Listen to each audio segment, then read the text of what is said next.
Okay guys, I thought I'd just do a little video.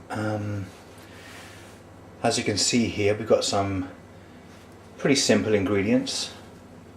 We have some sweet corn, part of a tin, a courgette, Florida broccoli. Inside here there's a couple rashers of back bacon. Here of course a couple of onions.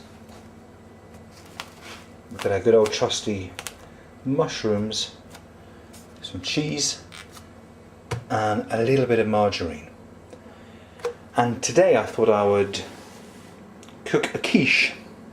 Now I know that many people may already know how to cook a quiche, but for those people who do not know, I thought I'd make this video. It's very simple. It requires hardly any preparation. It cooks in about 30-35 minutes. So literally, from starting to eating, you could probably say an hour minimum, an hour and 20 minutes maximum. And it's cheap and easy to do.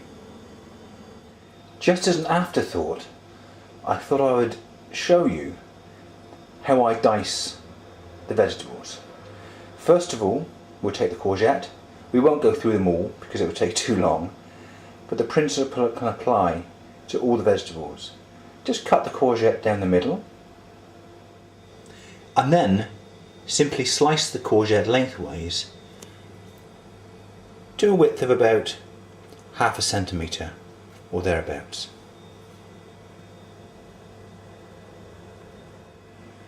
Holding all those slices together, simply cut across the courgette, and this of course produces little pieces.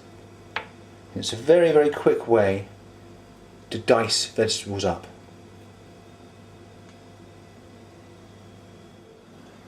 So there we have it. We've got the courgette. As you can see, I actually left the skin on. I'm not too concerned about that, but some people, if you wish, you can skin it. The onion, the mushrooms, and the broccoli. Now the broccoli I've actually cut up quite small. That's fine. It's there basically to add the flavour of broccoli and also a little colour interest. And now what I'm going to do is fry all of these together in a frying pan. Not so they're completely soft and completely fried, but kind of half cooked, because the rest of the cooking can take place when the quiche is cooking in the oven. So I'll get on and fry these now. Okay, just add a little bit of olive oil to the frying pan and turn it on to a medium heat and add your vegetables. There we go. So keep moving them around, make sure we don't burn anything, and actually whilst that's happening we can start rolling out the pastry. First of all, put some flour on a work surface so the pastry doesn't stick. I'm using pastry that I bought today, but you can make your own, and in fact I might do a video about how to make your own pastry. This is short crust pastry, which is ideal for quiches and pasties.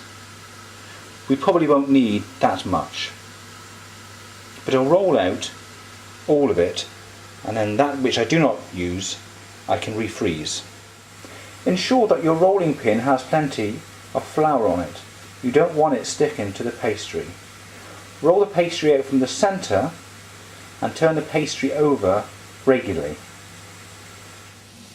Get your quiche dish and apply some margarine all around the insides. That'll stop the pastry from sticking to it when it's cooking. Now what we have to do is lift the pastry up onto the tin, press around the edges and cut off the excess.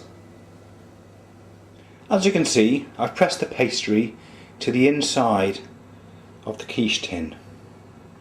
And now we're ready to cut off the pastry which is overhanging the edge.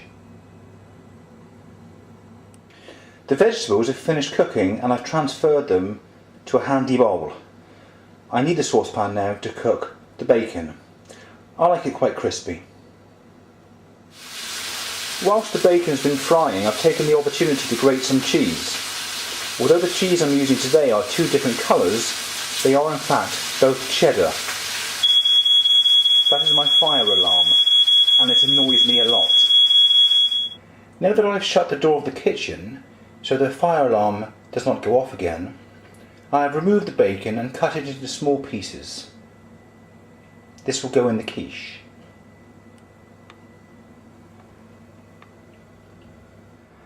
I have used a small bowl to whisk up 2 eggs. I've just roughly broken them up. I've not spent much time whisking them. To which I will add a small portion of milk. I will then tip this into the mixture.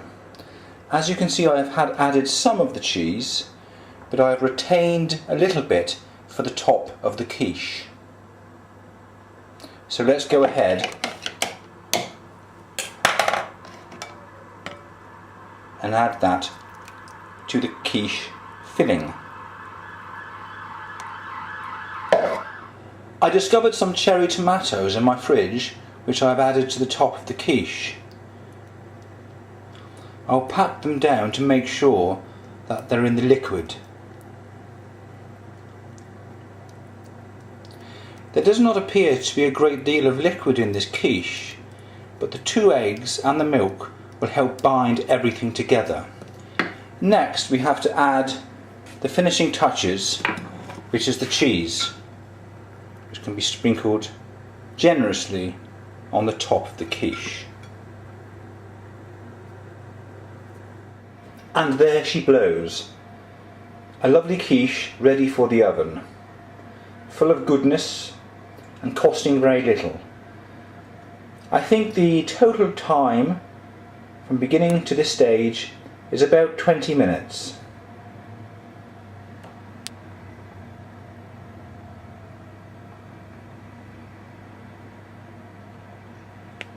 It looks very nice.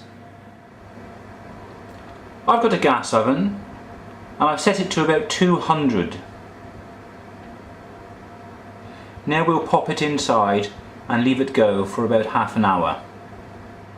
And there she is in the oven. Let's check back in a little while. Okay, let's see how it looks. I think it's done.